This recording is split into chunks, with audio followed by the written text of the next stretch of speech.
Hey, Basket Brains, Kirby here, aka Darkwing Disc, and I am alongside Ollie DePina. And welcome to episode 6 of the K.O Disc Golf Show. Episode 6, 006, this is the Charizard episode. Johnny Pesky was a famous Red Sox player who had the number 6 retired, famously known for Pesky's pole down the right field line. It's the only spot in the ballpark that he could actually hit a home run because it was the shortest distance from home plate. Other famous number 6s is Bill Russell, LeBron James when he was on the Heat, and Ryan Howard on the Phillies, because he was actually sneaky, one of the greatest hitters for 6 to 8 years, and then tore his Achilles, and he was never the same after that. So I remember using Ryan Howard in 2K, and it was fun. Yeah, he was like cheat code, man, for first base. Oh my god. Yeah, all the games for sure. Thank you to the sponsor of this week's episode. We're going to thank Emerald City Discs. Big thank you to them. We're going to be doing some interviews coming up soon, some added content to the channel. And we're going to be doing those inside of Emerald City Discs. So we really appreciate being able to go in there and do stuff. So, Ollie, how was your week, man? It was good. Pretty light on the disc golf, but got to enjoy some sun, kind of transitioning into my new job at Bach, so those days are pretty fun, and I'm learning all the systems with that, the in and outs, and living and breathing Bach. But the deliveries have been fun, and yeah, it's like a whole switch up from what I was doing, so I'm enjoying it. And I got some new discs this week, and I got to throw for the first time a few of them today, which was really cool. It's you got to see me throw the Glow Magnolia. I was really excited about that one. Magnolia you're a little familiar with, but that mold is one of my favorites from AGL, and these new runs kind of seem like the most true to their flight numbers, which I think we'll get into a little later. And I think it's so yeah, I was excited. I got some new discs, got to throw them, and yeah. That's awesome. Yeah, are you still doing some swim lessons on the side while you're still working at Bach?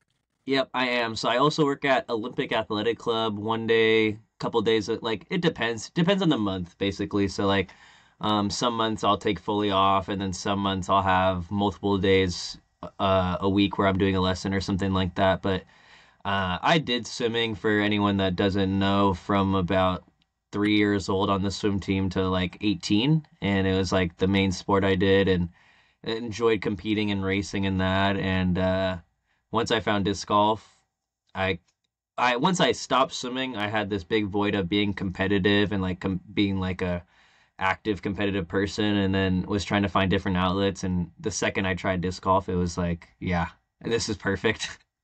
So that's great, man. Yeah, that's awesome to hear.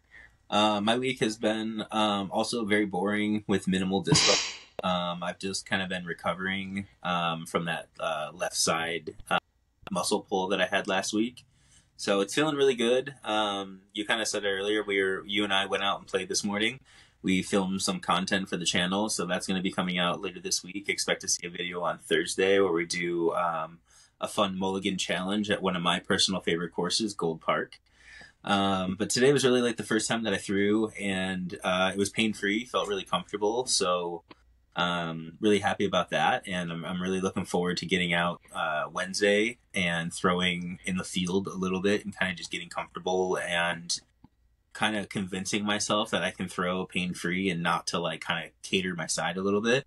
And then Thursday I have some disc golf lessons scheduled, and then also I'm going to try to go out to kayak and get ready for the North by Northwest. So I'm going to try to keep it light and not throw too many tee shots and kind of walk the course, but also throw enough tee shots that I can get comfortable again, throwing distance power shots down fairways and stuff like that. So I feel like I'm a pretty natural thrower, so I don't think it's going to be too much of an issue getting back to getting some distance. I think it's more just hitting gaps and being sharp, with some of those approach shots. That's going to be kind of the thing I'm going to have to work really hard at, kind of the next couple of weeks going into Portland Open and going into Beaver State Fling.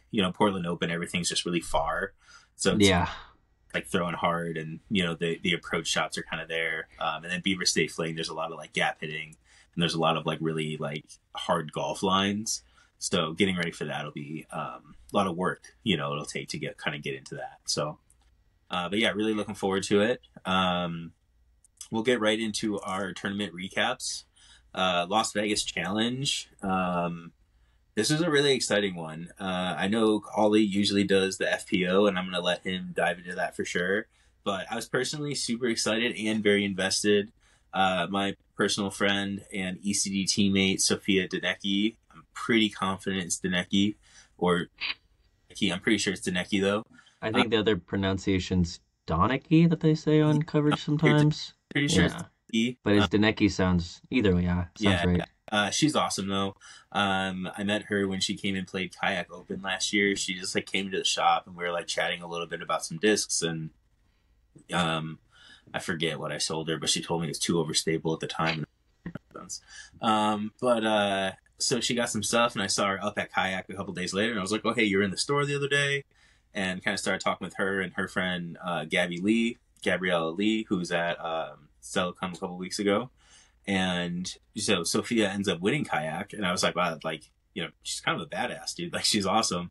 And she was house sitting at SeaTac like a couple months later and reached out, and she's like, hey, you want to get out and like play? And we kind of started chatting, and I was like, well, who are you like sponsored by? I'm like, have you talked to anybody about sponsorships? And she's like, no. And I'm like, you have to get on it. I was like, you are way too talented. I was like, you are way too good to not be sponsored by somebody. And I was just like, somebody will pay you to play for their brand. I was like, because you're going to do some really cool stuff.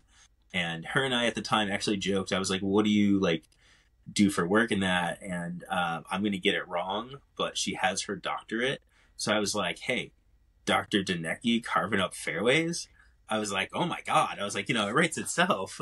So I don't know if she's going to do all that, but yeah, a couple months later, she was, announcing that she was sponsored by Innova.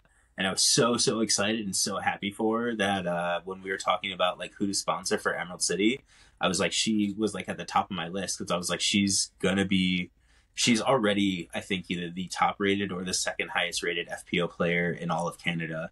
And I was like, and she can come down into the Pacific Northwest, and she could I guarantee like she would be at the top 3, if not winning, like, most of the FPO tournaments out here, because she's so good. So yeah, just super excited to see her. And I'm just really, really happy to see her success out there. And just, overall congratulations to Sophia. But getting into the MPO side of it, Connor Rock, if you don't know who he is, nobody's surprised. He kind of came out of nowhere, 1012 rated. We don't really like ratings on the show, but that's got to be one of the lowest rated players to win like an event of this caliber with this many like full-fledged touring pros in a long time. I think like Parker Welk maybe last year was a similar 10-12 rating or something like that, but one of those wins where it's like, oh, that's sweet. Yeah, like it kind of comes out of nowhere. Like nobody would have picked this guy, I'm sure, going into the weekend. But Gannenberg getting second, Calvin Heimberg getting third. Awesome to see. Want to kind of shout out a couple of local guys. We got Colin Bryant and Dallas Garber finishing 23rd and 25th. Both of those kids are really, really, I could say kids, but they're like young. But they're awesome. Good heads on their shoulders as well. And then I also want to give a quick shout out to Colin Hayden. He is the guy behind CH Sports on YouTube. And I've met him a few years ago. Just overall, like a really, really nice guy and a really, really good person. So it's awesome seeing him come in 36 down to Vegas and starting to do some stuff down there. So congratulations to him as well. Yeah, that's awesome. Yeah, super congrats to Sophia going back to the FPO as well. I met her one time down at the shop, and she was like super sweet to meet. But before that, like when she got announced on the team, followed her and instantly was a fan, and she crushes it. And I talked to her a little bit, but awesome job. Like super congrats to that. Maria Oliva is like the other one I wanted to talk about. It's awesome seeing her in the top 5, and always rooting for her. But basically that's all I gotta really add to the FBO. It was awesome seeing Sophia dominate. It's like that. I think it was that second round or the third round where she had that neg 11. Oh, like yeah. I was just watching that and I was like, this is crazy. Like this is an insane run. So yeah, and I think the rating was like insane as well. I want to say 10-14. Yeah, she shot a 10-14 third round. She's got like I mean, I was talking last week where I was gassing up Vanessa, and like Vanessa's like strength is her distance, and like Sophia is like another one where like her strength is her distance. And I think for a lot of the FPO field, like if you're able to push, 375, 400, which I know both of those ladies like have the tank somewhere. I really think that'll separate them from a lot of the other FPO women and a lot of the rest of that field. So, real quick, I kind of want to put you on the spot, and I think this would be just like a little funny. Pronounce the winner of FPO. Pronounce her name. Oh, like I know it. That's how you say it. I already messed up. I'm like 90% sure it's Luque. Luque? And then, let me go Lorenz? Yeah. I don't know. I'm not even going to try the last one. I'm sure there's a different pronunciation than what I'm going for. Yeah. But I heard her on the Smashbox podcast like a month or two ago, maybe it was longer than that, a while ago. She crushes. And I was pretty confident she came on, and like Terry was like, okay, so I think it's like Luque, and she was, that's really close, and like there was a weird like kind of punch with the of it. So okay, yeah.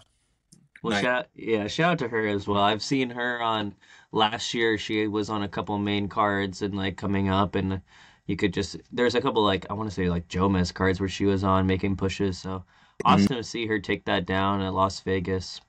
Yeah, no, awesome. Yeah, she seems great. So I think she is. I think she's in a relationship with Bradley Williams. So I know they're touring a lot of stuff together. Maybe I get that. I think that's right. I might have that mixed up. But yeah, very, very cool to see. So moving right along, we're going to get into the next tournament that we're going to talk about. Another A tier, the 2024 NADGT Washington Premier. I know Ollie has gotten a lot of information on this tournament. So Ollie, why don't you take it away? Yeah, basically I'm in a couple group chats, and a lot of my buddies were playing in this event, whether or playing or caddying, so we're at the event at Stilley, and it seemed like a really awesome event. I kind of wish I got out there and got to play in that one. Just like weather in the 80s, like really nice. I guess round 2 or that second day definitely got a little like that Stilley weather on roadie that you can like be a little more accustomed to, but in the 80s, really nice weather.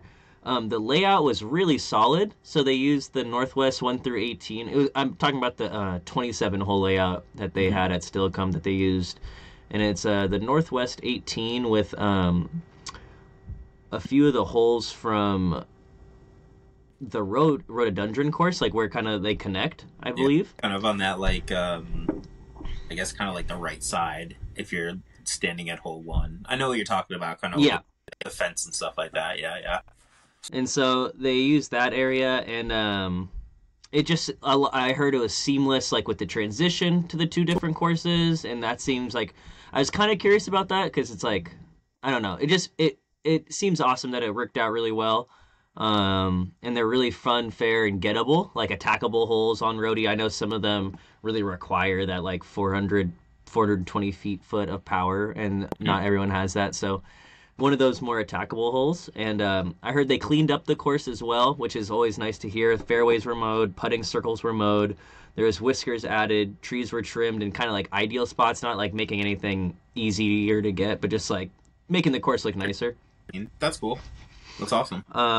They added some throwing baskets behind the pro shop at Flexline Discs on the rhododendron course, and 2 more practice baskets. So allowing like that space for people to warm up properly, I feel like it's really important, especially like driving. I think nets are really important because like I want to be able to throw full power, but I don't necessarily want to drive. Yeah, like I don't, which is like kind of hard sometimes, but I mean, yeah, I think nets are, in my mind, nets are kind of the like, okay, well, there's not a space here where people can go and throw like adequate shots with like a distance driver. So the net is like the next thing. Like the net at Delphi, I think is really great because there's nowhere at Delphi where you can go and like throw shots. So when they set that up by the putting basket, I think that's great. So people can get warm and can use that as kind of get loose and into it. So No, I think that's a great. Those are all like little adjustments that make a really big deal for the overall tournament and for like the overall experience of the course. Especially at a course that you're going to go and spend money at. It's nice to see those kind of improvements where you're like, hey, like those dollars that you're putting into it are getting back and putting back into the course, and they're getting back into, making it as nice as it possibly can be. So that's great. I love that. Yeah, I love anytime there's like course improvements, course cleanups. Like it's one of my favorite times to actually get out there, show face, and just be like, hey, I care about this place. Hmm. I've been to a few of them. Like I made it out to a SeaTac one, made it out to. I wanted to make it out to the Lakewood when they got new baskets. I go to my home course all the time. I'm at my home course all the time, cleaning up and doing at those work parties. And I just think it's so important. Recently, we had like that group at SeaTac. Now there's Whiskers in at all the Christian Blakely. positions. Thank you. Yeah, Christian Blakely, Corey Yeah. Parker. Corey Parker got out there too. Yeah. Yeah, shout out to those guys. They like there's Whiskers on every hole for every different layout too, different colors, and so Yep. like playing that league round again. I didn't mention that I also played the league round again on Friday, and one of my I had a 972 right around neg four. Um, 1 through 15, and then 23 through 27, and I didn't birdie the last two holes, so I feel like I left a lot out Yeah. there. Big four is still solid. So nice. Yeah, so I was just happy and playing with like a confidence. So that was something I did, but Good. it's amazing going to these courses, seeing that like the committed community around it, improving it, and just those improvements like pay out. Because like when you're playing and you're lining up a putt, necessarily you don't want to be like, "Am I outside? Am I outside?" Like, it's just like it's right there, you know. Yeah. There's not a conversation about it. It's like you are, you're not, like in those, whisker to whisker, 100%. Yep. But shout out to the Basket Boys for giving me some info on the tournament. Also shout out to my buddy Luke Gent in MA2. He shot the hot round in round two. He shot a neg 9 on the Rhododendron course, which ended up being a 10-21 rated round. I think it's high. I mean, I'm gonna assume it's highest rated round. I know he has a couple other heaters. But I don't think any as high as that. He had one bogey on the day, and so 10 birdies. Like, That's just great. really proud of him. He took down the win in MA2 as well, so Nice. congrats to him, and shout out to I guess I'll just go down all the winners real quick. Sure. Yeah, go ahead. We got Lucas Stoneman winning MA1 with a total score in neg 1. MA40 winner Adrian Atman. FA40 winner Taryn Knight. Shout out the Box Squad. MA50 winner Jeremy Nielsen. FA50 winner Paula Freeman. MA60 winner Malum Thompson. MA2, like I said, Luke Gent. MA3, Andrew Romberg. FA3, Bex Warrich. Bex is Yeah, great. I love Bex. I'm a big fan of Bex.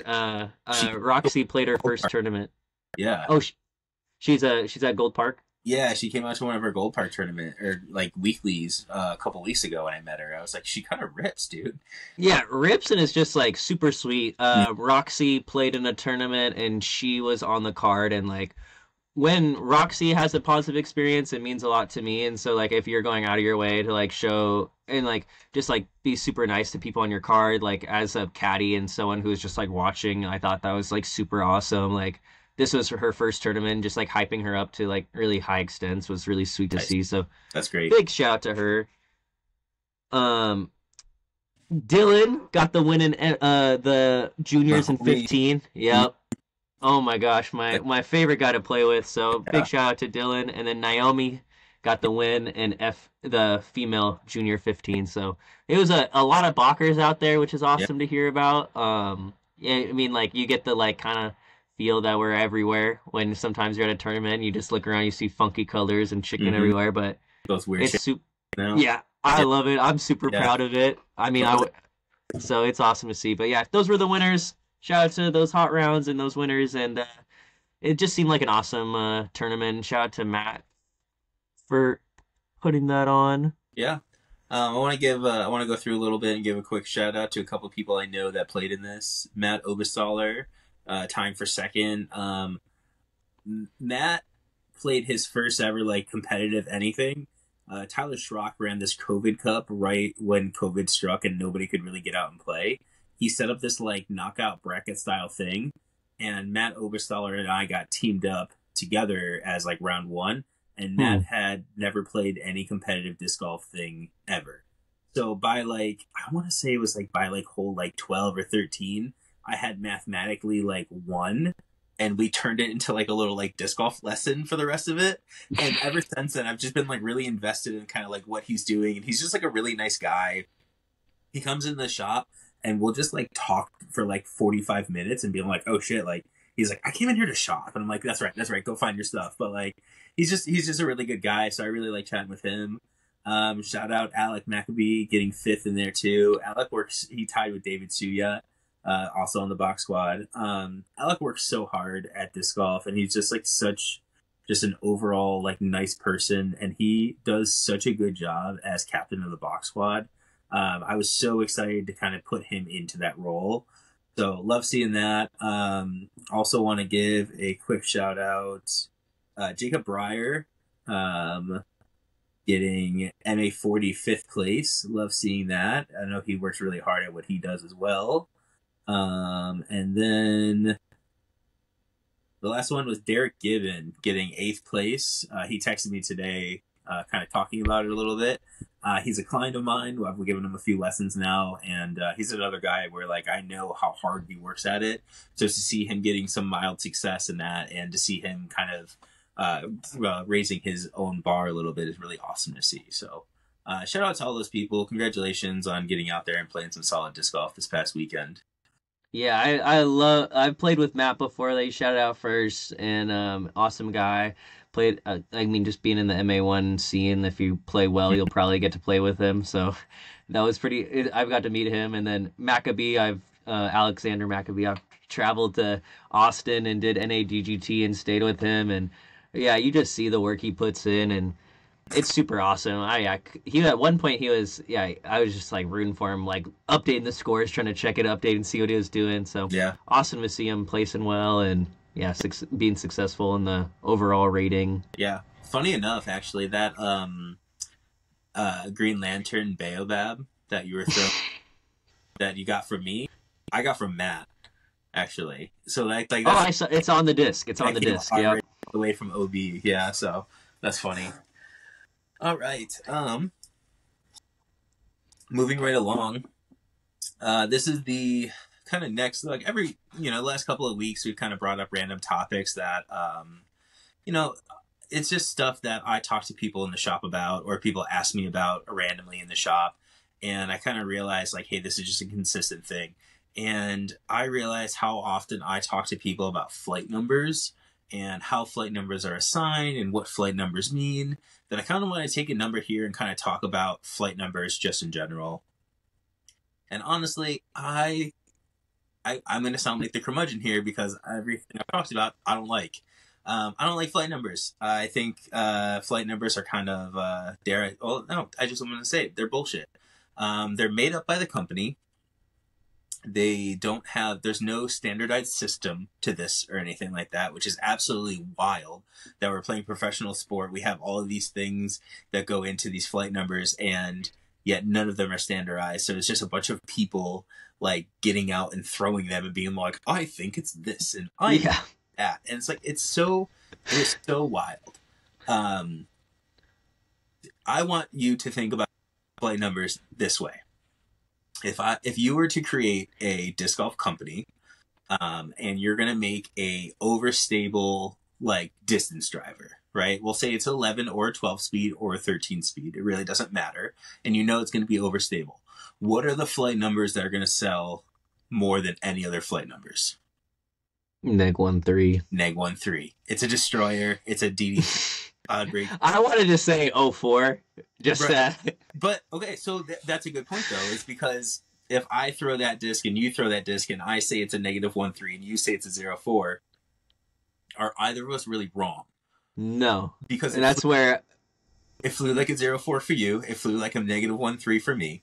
For most people, what does it fall somewhere in the middle? And if you're a disc golf company and you're like, well, it could be either, but 0.5. If you put 4 on there, you're going to sell so many less of this disc, this made up distance driver. Same when it comes to like, your 4-speed like zone type of disc. If you have that 0-3, if all of a sudden you call it like a 0-2, like the tempo, The tempo is not nearly as popular as the zone is because people want that extra overstability. You know, people want the harp, people want the zone, not the harp so much anymore, but The people want this, Toro. you know, people want the Toro, they want the tactics, stuff like that, right? Um, it's so crazy when I have people come in the shop and they're like, well, I can't throw that because that's a -2 or -1, 2, whatever, and it's too overstable for me. And it's just like, my man, like, I promise you, in this, you know, and then this weight, and there's so many other factors that kind of go into it that it doesn't translate over to the exact numbers like people want it to. And people want that to happen so bad that I don't think it would be too crazy of the PDGA to make a standardized system where maybe the PGA has a group of 10 people or a group of 100 people, you know, that they give that disc to, and they throw that disc that then goes and tells them what they think the flight numbers are, and they take the mean or something. I don't really know. My personal suggestion for this is that we do rim diameter instead of speed, because I don't think speed necessarily is as easy to correlate for people. When people see a 12-speed driver, they immediately are like, well, I cannot throw that. And it's just like, actually, if there was rim diameter and you had down to, like, what is it, the millimeter or the centimeter, whatever the PDJ has, or the whatever it is on there right now, I think if you had that, people would start to recognize, oh, I throw, you know, this rate, you know, I throw up to, like, this diameter of a rim kind of thing. And I think that would kind of help people also hone it down. And that'd also make people be a lot more specific with it, because you wouldn't just have a 12 speed or a 13 speed. You might have, well, I don't even know how big they are off the top of my head, but you might have like 9.7, 9.8, 9.9, 9.10, you know, and kind of different variations where it could be a little more specific. My second thing that I want to suggest is to completely eliminate the glide rating. When people ask me about flight numbers, I always tell them you can go ahead and just ignore the glide rating. I don't believe that the glide rating is an accurate description of it. What is the glide rating supposed to do? I think by, like, the definition of the flight numbers, the glide rating is supposed to be how slow the disc wants to go from the air to the ground. That is so subjective. That is so determinant of how much people put spin on the disc. And I know there's going to be a bunch of people that will be like, no way, man, my river has so much glide. No way, man, my, I don't know, glitch or whatever the heck people are throwing that they say is really glidey. People are going to say, like, this one just glides so far. It's just like, you're probably spinning it well.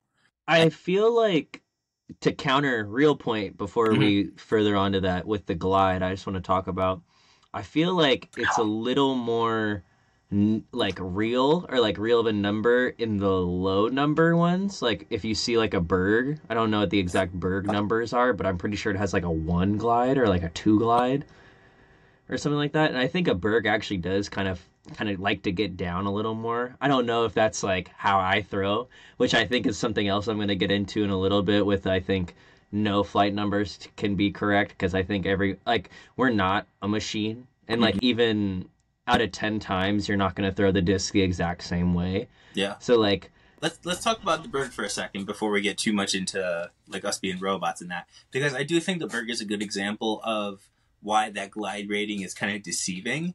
Because I think take a disc like today, for example, you were throwing that Ponderosa, right? And you're throwing it on hyzer, and it was trying to flip up, but you didn't throw it hard enough necessarily for it to flip up and turn over. So while the Berg is so overstable, it's going to fight out of that really soon and early. That Ponderosa is constantly trying to fight its natural kind of hook at the end of it, right? And I think with putters, because they don't take nearly as much speed to get up to being able to like glide and kind of turn or fight out of wanting to have overstability, you know what I mean? I think that what's kind of like leads to that. Like people would say like a zone doesn't have very much glide, but really in reality, a zone is just overstable and is trying to find the ground a little faster. I think where I differ from that is I don't think a Berg is necessarily overstable. I mean, my perception and how I throw it might just be different, and so I might be wrong in what I'm saying. No, caveat. I'm like not. I'm not totally. Right. This is kind of just, and I think it's like better that it's like personal opinions, because I think that's really what it comes down to. But in my, like with that, I feel like me throwing a Baobab that's like really overstable, I feel like that's gonna have less glide per se because of the overstability. But then like I do think like when I have bagged a Berg in the past, like I think it holds. I think yeah, it's kind of hard when you have. It's like the glitch. I don't think it's like stable, but it holds a line kind of Mhm. thing, where the Berg holds a line, but the Berg's an interesting disc. I probably shouldn't have used that No, as the I, I, example. I kind of like that as an example, to be honest. I didn't think that was a bad one at all. Just to kind of as an example of some of my experience with like flight numbers and that kind of thing. For the last 2 years or before this season, I was sponsored by Loft, and in no way, shape, or form am I poo-pooing on Loft in any way, shape, or form. I absolutely love those guys; they were all amazing. And they actually had one of the more interesting ways to determine their flight numbers is they had a flight like simulator or something like that they ran on a computer simulation, and Oh, input the dimension of the disc. Yeah, I think Jesse from Trash Panda talked a lot about it and how they actually helped him make the flight numbers for the inner core, which is really really cool. Um, so they run this disc through like the flight simulator, and that's how they kind of get their average, kind of like flight number to it, right? But at the same time, like when I was chatting with them about the Neon that came out, they asked me, they're like, what do you think the flight numbers could be? And I'm like, honestly, I think you could justify having flight numbers be a 2 speed, a 2 glide, a +2 turn, and a 2 fade, and just have it be 2 2 2 2, like across the mm, board. And I was just like, because it is like has a lot of like early overstability, and it kind of flattens out, and it isn't like super meat hooky while still being really overstable. And technically, if you look at what turn is supposed to be what the disc does for like the first half or the first third of the flight, and then the fade is supposed to be what happens during the back half of the flight, which is why the disc will always turn early and then kind of fade late. I think even explaining that to me, I'm like, there's faulty in the Yeah, system alone. Yeah, 100%. Like you throw a disc at a different angle, it's gonna end differently than. Yeah, I think it's totally. tough. And the speed Um, goes into it and all that too. Yeah, 100%, man.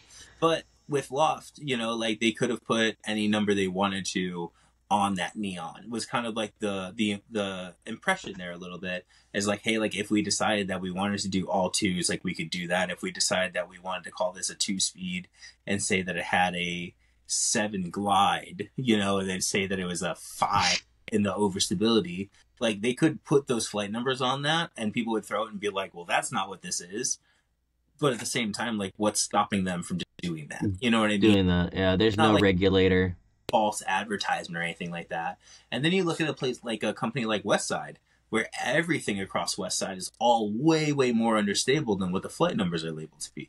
Like a sword is not overstable at all. A sword is actually very, very flippy. I haven't thrown the sword. I haven't thrown the only West Side disc I have is, or I had the World, Mm-hmm. which is their like Pretty 14 speed. pretty understable still. Yeah. Yeah, and Yeah. they advertise that as a neg 1.3. Mm-hmm. And if I see neg 1.3, I'm thinking that should be stable. That should be a Yep. beefy, like something I can throw that will for sure fade. But yeah, I threw that World one time and was like, this is going to Roxanne's dad, and I thought it was a perfect fit. Found a great home for it, so that was good. But yeah, I think there's a lot of interesting things that you can do with that. I've seen a couple of my magnolias I have from AGL have like a 5.6 or a 5.502, Mm-hmm. or like maybe like a different fade number to it. So I've seen them change the numbers, trying to like make it a little more accurate. But I think with weight, with plastic type, with Yeah. Run. um yeah, with run, Is crazy different. something Infinite does is like I've seen with some of their DX or like some of their stock runs is they'll put like run and they'll number the run that it's from, and like one run will be domey and one run will be flat. It's like that's kind of insane. So I think it's interesting because like I think across the board the consistency, I don't think one company has really got the consistency down to per se. There's Mm-hmm. better companies and there's worse companies, I guess you could say, but I Yeah. don't think anyone really has it down because there's no regulation, there's no like system for that. Yeah. And I think that it kind of raises questions across the board for many other things that we'll get into like different episodes, like whether that's officials or whether that's baskets or whether that's like all these other things. I feel like there needs to be some kind of like, I mean, and I don't think it would be that hard to be like, hey, we agree on this, you Yeah. know? I mean, the PDJ is already having every company submit them a disc, or I think like 3 discs or something like that. And at that point, like, why would it be too difficult to have like a group of 10 people or something like that I don't know, work for the PDJ and some, like, the PDJ has a ton of employees now. You can't take these board members and have them go and throw this, or you can't take a group of random consensus people at like a one of the pro tour events or something like that, and have like a handful of random pros picked out of like a random system that, and give them this disc and have them throw it a couple of times and get their feedback on it or something like that. The other thing that's crazy is there's no like regulating like discs or anything. This is a whole other topic, but there's no, like, when you go to a tournament, there's nobody like checking your disc to see if it's like a proper weight or if it's like PDJ legal and yeah. Who's checking that? Nobody. Like your card mates, and then yeah. It gets to the point where, like we talked about last week with like officiating and like that. Like, do we really expect like everyone? Like, I know there's supposed to be someone on the card that's like outside of it on like that level, but like, do we expect everything to be accountable to the card kind of thing? Yeah, no, it's wild, like the way some of it kind of goes. And we're a professional game, we're a professional sport, and I think it's only a matter of time before there are more like stricter regulations. Right now, I think we're still kind of in our infancy in a way that it's hard to implement all of them at the same time. So yeah, but yeah, 100%. Yeah. So that was our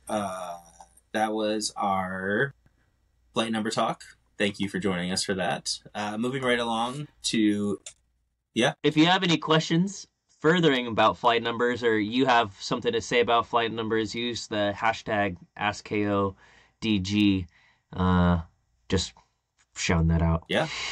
Yeah, definitely write in or tell us how you don't agree with us or anything like that. It sounds great.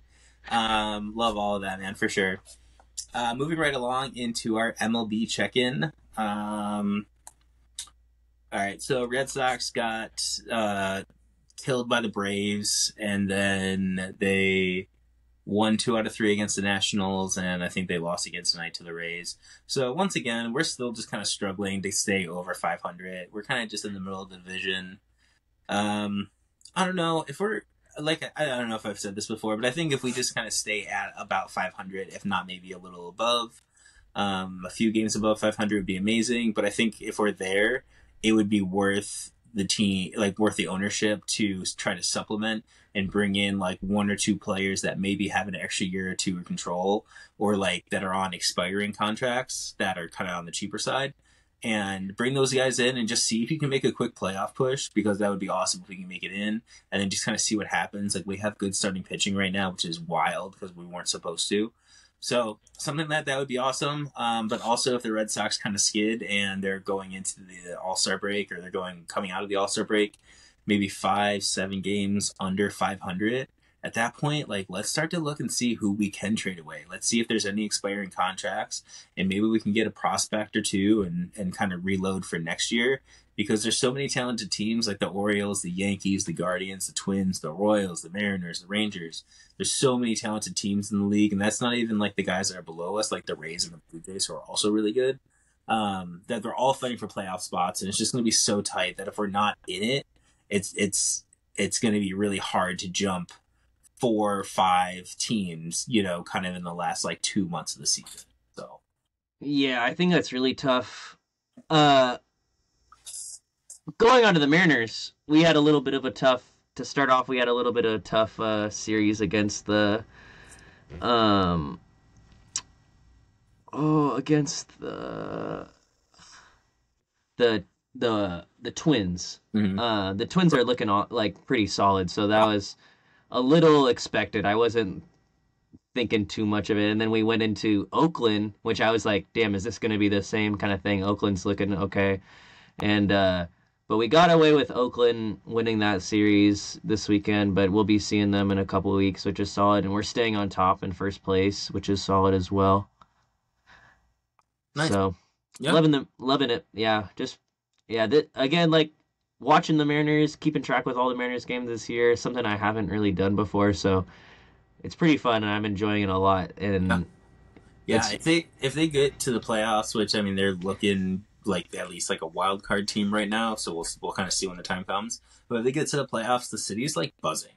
Like, Yeah. it's a really cool vibe in the city, and it's really exciting. So I feel like if there's a year or two where like we start out like where it's mediocre, where there's uncertainties, where there's like at times we're great and at times we're not good, it feels good that we're at the top and Houston's near the bottom. You know, it makes it seem like this year could at least be. I feel like the chances are a lot more this year than in years past with Houston down. How poor Houston's doing, and it's crazy how well Oakland's doing.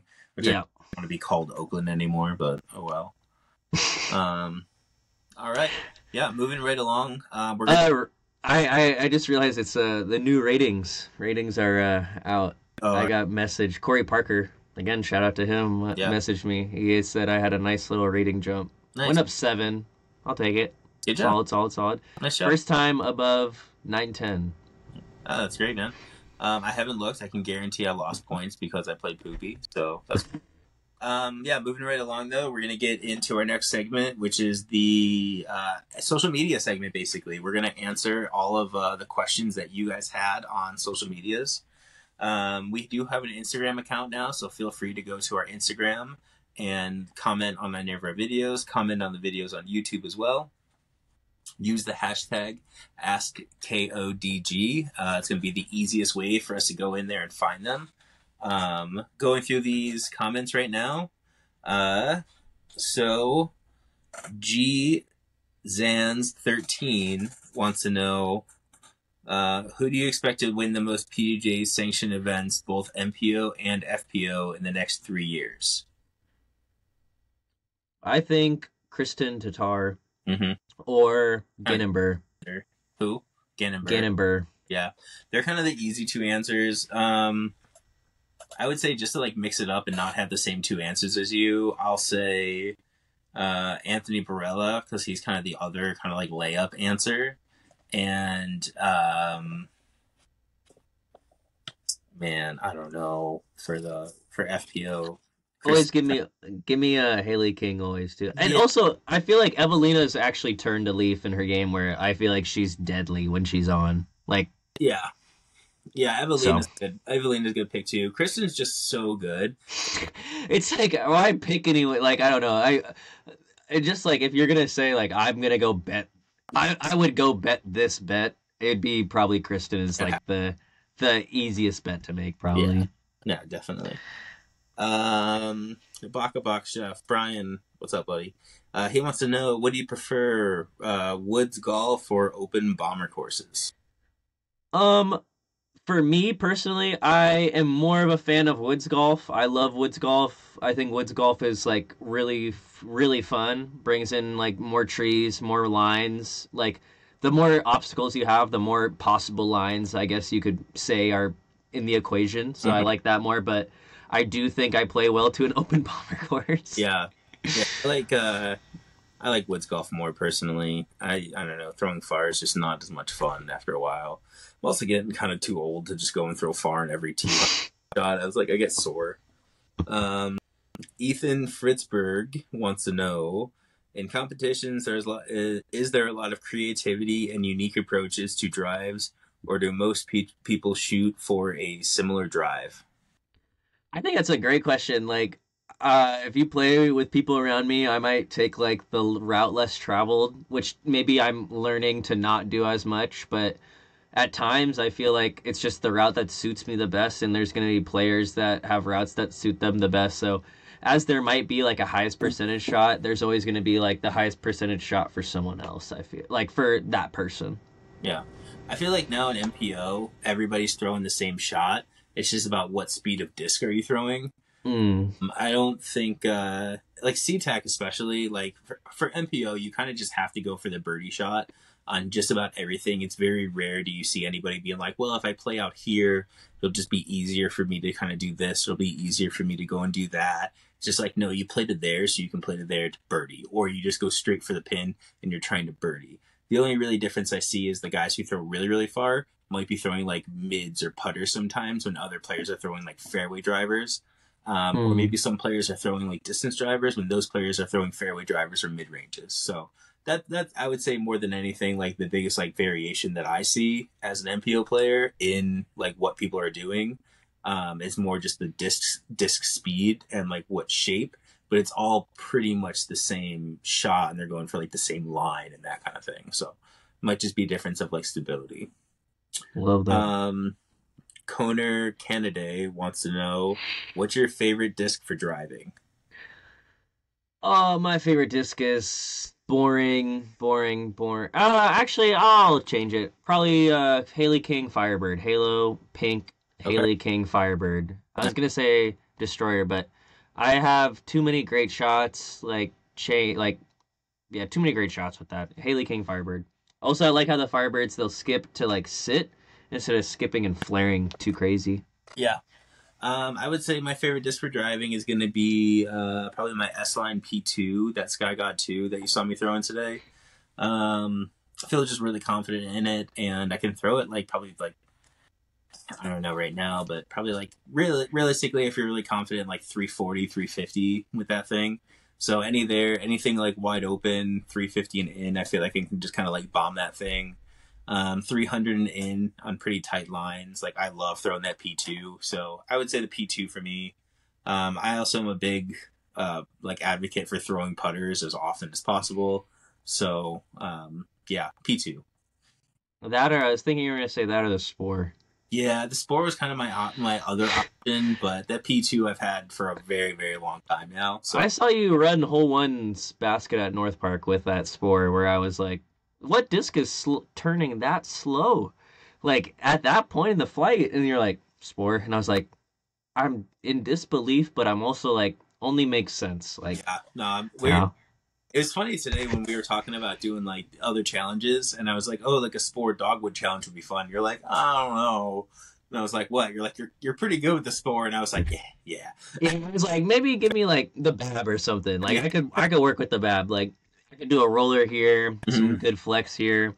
Throw some fl- It was kind of my kryptonite, not just to spoil anything, but it was a good disc for me. Yeah, yeah, you killed with it. Um, okay, Mineric C photography. Do you play the fairways or throw over the trees more? I think he's baiting you. I throw over the trees more. I, you throw over the trees a lot. I throw through the fairways, but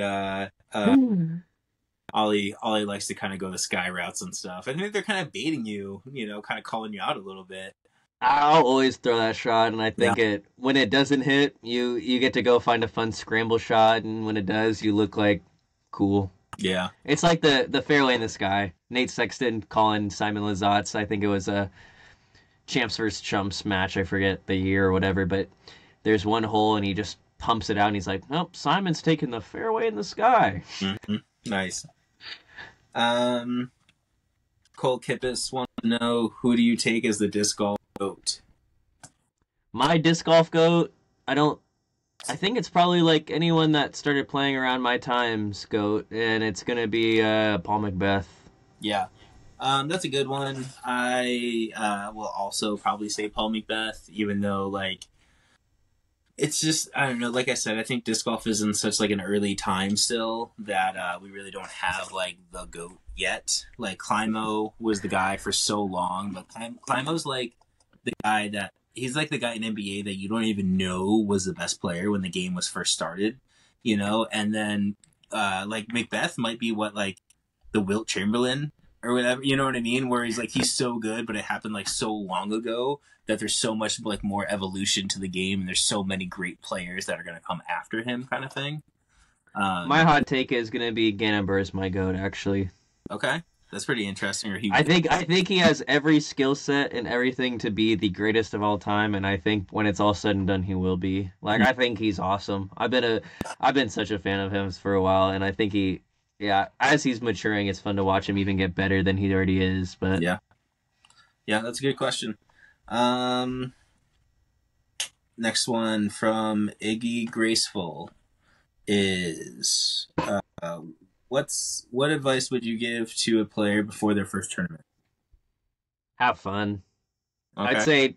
I'd say don't stress it too much and just do what you practice. I think you can do both of those things at once. I think doing what you practice is low stress, and I think having fun is low stress. So I Yeah. think just yeah, have fun and like don't put too much pressure on your first tournament. Like it's a whole learning experience. There's people that have done 20 and 30 and 40 and 50 and way more than that tournaments where it's like just take what you can and learn and have fun. Mm. If I could give a piece of advice, it would probably be to cut your expectations down, like by a lot. I always tell a lot of people like, hey, like whatever you threw in your practice round, subtract 3 strokes and just call that to like stress or pressure or whatever you want to call it, like luck or whatever. But that's probably more accurate to like what you would shoot in like an actual like tournament round, just because there is a lot more pressure. The flow of it's a lot different. And I would say that would be another thing is like get out there and like play some rounds of disc golf where you only throw one shot off the tee. So I got a cat behind the camera who's not. Go out to the course, play some rounds where you're only throwing like one shot off of every tee. Go out and play with other people where you have like real like competition style pressure on it. Because you don't know how you're going to react to pressure until you come up to it and your hand starts shaking and all of a sudden the putter gets really, really heavy.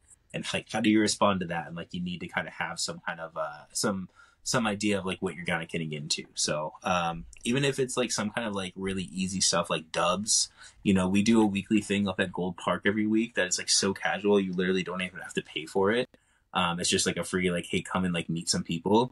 And it's a great way for you to go and get like, hey, like, how do I deal with like some pressure of having 3 other people like watch me, you know, this tee pad for the next 30 seconds. Like, how am I going to react to that kind of thing? What days are those on? It's Friday night, 5:30 or 6 o'clock. I think 5:30 it is. I kind of host it. I kind of just help out with it. There's this guy, Kevin Hurd, shout out to Kevin, who's going to be hosting a lot of them for us, which we really appreciate. So go into the Facebook group, Gold Park Disc Golf Group, and you can go on there. You can vote for like what style of play they do the next week. Like one week we did like a 2-disc challenge. One week we did worst shot dubs. This past week I think they did 6-speed and up only.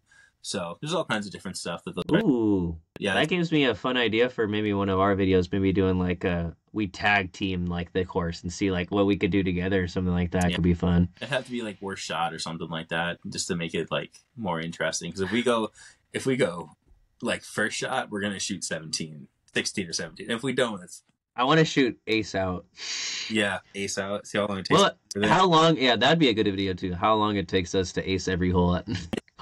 A long time. Yeah, I tried to do that one day and I was like, man, hole 1's taking me like way longer than I needed it.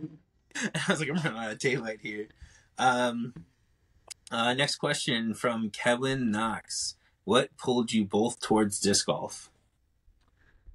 Oh, that's a good question. Yeah, I talked about it a little earlier in the show. I had a big competitive like blank in my life where I just didn't have anything. I had this pent up competitive like want to compete and do that kind of thing, and didn't have that. And the second I picked up a disc and started playing with my friends in that first casual hungover round in Bellingham at Cornwall Park, like I was like, I want to win, and I was like, I want to figure this out, and that really drew me in. So I think there's a challenge to that, and I think another thing is I think the challenge of disc golf is like something that draws you in. You know, you could have a really hot day and chase that feeling of like getting that ace or chase that feeling of that hot round or that win, and it brings me back. Yeah. Nice.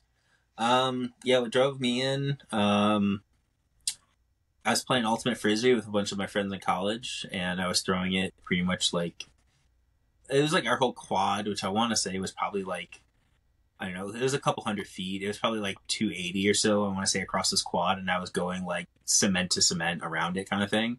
And people were just like, holy crap, man, like you're throwing that ultimate far. And I loved playing ultimate because I liked throwing it far, and then I liked like running and catching. Like I played outfield a lot growing up because I liked like tracking down fly balls and stuff. So I just had a ton of fun with it. And some of my friends were like, hey, you throw those so good, like, you know, come out and try this with us. And they gave me a DX Aviator, and I went and I was throwing that like 250, probably like 300 a lot of the time. and never knew what drivers were for like a while. And then they gave me a distance driver, and I was like, dude, like as soon as it came in on my hand, I turned around and I was like, you guys suck. I was like, have you been throwing these the whole time? And they're like, yeah. And I was like, they go so fast. I was like, that's so crazy to me. So going from ultimate, of playing just ultimate really casually, being a freshman in college, and being like, oh, I can like drink beer and we can drink rum and cokes like while we do this in the woods, compared to ultimate where like I'm like sweating, and if I drink a rum and coke I'm gonna puke halfway down the fairway. Like, yeah, this is awesome. Like, let's do this for a little bit. And then I moved out to Seattle. I didn't have any friends or anything like that out here, so I just kind of started disc golfing like more and more and more. And you know, when I kind of when COVID hit and I had the opportunity to kind of do anything I wanted to at that time, because I quit my restaurant job. I realized I just wanted disc golf all the time. So I was like, how do I turn this thing that I love doing into a thing that I am passionate about doing as a career? Because I wasn't passionate about being a chef at the time anymore, and I was actually kind of burnt out at it. So what pulled me towards disc golf was honestly just like wanting to throw frisbees, like more than anything like that. Like I've always just loved being athletic. When I played baseball growing up, like I would stand in the outfield at like with my back turned to the back wall, and I would just like do a crow hop, and I would try to throw balls from like deep center field to the catcher. And like I always just like love throwing far and kind of just doing stuff like that. So disc golf was kind of like the perfect medium where it's just like, oh, like I don't have to run because I was never a good runner. And I can just kind of like let out that like throwing thing. And the other thing I like to reference is like, how often in your day do you put 100% of your effort into something? Like not often, but I'm telling you, when I'm throwing like a high power shot and I'm putting 100% effort into something, even for that brief second, there's something really satisfying about kind of just like letting loose and kind of letting all of your like energy and all of your power kind of go into something. So that's always just really satisfying. I'm sure there's people that have other avenues of doing that, but disc golf is kind of what I found. So Yeah. All right. So last question we got here from C. Hutton. Favorite disc for putting? Real quick, mine's going to be the P2. That's just an easy answer for me. I think short and sweet, my answer is super similar to the P2. It's the Alpaca based off the old Innova P2 blend. So Eric Oakley gave me my first set of alpacas. I still putt with those alpacas to this day. I love them. They're super beaten. What plastic is it? I think it's the D blend, I want to say. Cool. I could be wrong. I've been meaning to like double check with him, because I'm like, he gave me them and I'm like, what are these? They're so different to anything I've been able to look up, but I'm very thankful. From Infinite for ECD. We just ordered some, so they should be coming in like maybe in the next like week or so. I told Brian, I said 100% let me know I'm there that day. I'm there. All right, so let's get into our last segment. We're long episode, man. We're at almost an hour right now, so we'll make this quick. Yeah. We are gonna fly through the draft for this week. I am 99% sure that Ollie won last week, so you have the choice of the first pick or the second and third pick. I think I'm gonna take I think I already know. Like I think it's a consensus for me. I don't know if I can umbrella alcohol or like beer and like an alcoholic drink at the ball game. Can I do that? Or can I? Because I know there's like a frozen lemonade. There's a beer. I don't know. Yeah, I'll take the beer. I'll take the beer. So you're going beer number one overall. I think if you're gonna go any other drink, you're just taking the less superior drink at that point. Okay. So, for those, I don't know if I mentioned it already, but if I didn't, we are drafting park items. I said beer. Yeah, I know. Beer for our D draft. No. So yeah, this week we are gonna do ballpark items. We're just gonna mix it up, and Ollie one overall pick. He's gonna pick. Is it gonna go? Are you going beer? Or are you going like? I'm going beer. Okay. I kind of messed it up. I kind of just tunnel visioned the beer pick. Yeah, actually, for the little peek behind the curtain, usually Ollie and I do this like Tuesday morning. We're drinking coffee. We're perking up. Now it is like almost 11 o'clock at night on a Monday. He's drinking beer. I have this is lychee lemon vodka. So, little different episode. It might be why it's running a little long. This is our most unhinged episode, without a doubt. Okay, so for the number 2 pick, I'm gonna pick kettle corn. I freaking love kettle corn. I particularly really like the Chicago style where it's like the caramel and the cheddar together is really good. But I've seen this new one pop up outside of T-Mobile. It's like cinnamon toast crunch or something like that, or it's like cinnamon toast. It is just a little bit of cinnamon with like a bunch of sugar on it. It tastes like kettle corn, like the sweet caramel corn with cinnamon. It's so freaking good. I love it. So kettle corn is going to be my number 2 pick. And then my number 3 pick is going to be soft pretzels. I really don't get too many soft pretzels, but I know when I go to the baseball park, like I'm about to get me a soft pretzel.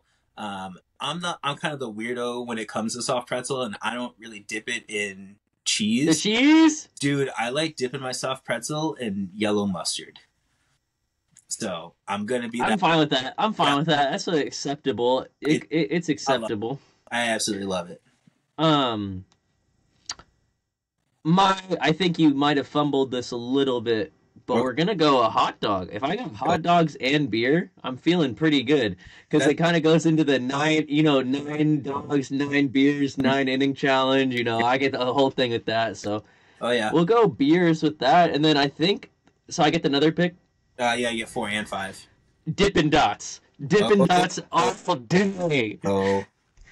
You kind of crushed me on this one already, dude. You got 3 like stellar picks, yeah. All right, so hot dogs were on my list. I love a soft pretzel, but I actually, instead of having hot dogs, I have that new thing that T-Mobile is doing, that hot dogs from heaven, where they drop hot dogs down in like little that is really cool. That was on my list over hot dogs. I actually don't like hot dogs that much. I only eat a hot dog once in a while with that Seattle dog with cream cheese and onion. Yeah, that's the only dog I eat. I actually don't eat hot dogs if it's not a Seattle dog. So that's where I'm at with really that. Good. So, okay, so you got beer, hot dog, Dippin' Dots. I have kettle corn, soft pretzel. This is where I was kind of starting to run out of stuff. So my next 2 picks are going to be a little more like ballpark specific rather than like necessarily like foods at the ballpark, right? Yeah. So for my number 6 pick is I really like going down to the bullpen at T-Mobile Park. I think it's so cool that you can be so close to the relieving pitchers sitting there warming up. You're like, 5-6 feet away from a guy throwing like 90 miles an hour plus, and to hear the ball like zip out of his hand, to see their pre like warm up routine where they start with the stretch band and they're pounding a Red Bull and they're dicking off with the security guard, and and you kind of see like the vibe that those guys have out there. I think it's such a cool experience, and I've been to a bunch of MLB stadiums where they don't have that kind of thing. You're not that close to players like that, so I think that's really, really special, and I think that's really, really sweet. And then for my 7th pick, I am going to pick Sweet Caroline from Fenway. Oh. Yeah, during the 8th inning, after the 7th inning stretch, they like to sing Sweet Caroline. Excuse me. The whole ballpark sings it. They turn the music off for the ba ba ba, and it is awesome. It is such an electric atmosphere. Everybody knows the words. It is everybody at that time. It doesn't matter what you're doing at the stadium. You stop what you're doing, you go and you sing the song. So those are my 4 things. I got kettle corn, I got soft pretzels, I got the bullpen at T-Mobile Park, and I have Sweet Caroline at Fenway Park. What's your? I thought I had it more available, but my last pick in the last pick of the draft, I'm gonna go with something I like to get when I go, or like I get at least a couple a year, are jerseys. The shirt jersey. Oh yeah, okay. Price efficient. So you get the look of the jersey, but you get the swagger of a shirt. Yeah. I and then even more specific, I could go into it. Like my favorite is gonna be the Dominican Republic ones. I have a Cano at the Julio. I think the Venezuelan one for I think there's a bunch of really great ones. So I'm a big jersey guy. I think getting a shirt from the game is a good memory. That's a good pick. I hate my list already, and I love your list. So I love my list. I mean, I think the way these are going to go is there's going to be a lot of really bad weeks for me, and then maybe some weeks where I'm hidden. So I'll take every week I'm hidden because I know I'm going to have a lot of misses. Yeah, you kind of popped off on this. So nice job, man. That was a really good one out of you for sure. Yeah, you came up with some stuff I did not have. All right, and then I think just to wrap this up, keep it under 1:05, we're going to go with a racing quote from one of my one of the greatest racers of all time, like a legend for in the F1 community, is Senna, and he's as the famous. I think this is really applicable with disc golf as well. If you are no longer going for a gap that exists, you are no longer a racing driver. If you're no longer going for a gap that exists, you're no longer a disc golfer. So that's what I have to say with that. But I just think it just shows, like, I don't know, it's definitely different. I'm not saying that, but take it how you will. But this is episode 6. Thanks, y'all. Have some more content coming out on Thursday and some other days coming out with some interviews. So thank y'all so much. Thanks, everybody. See you later.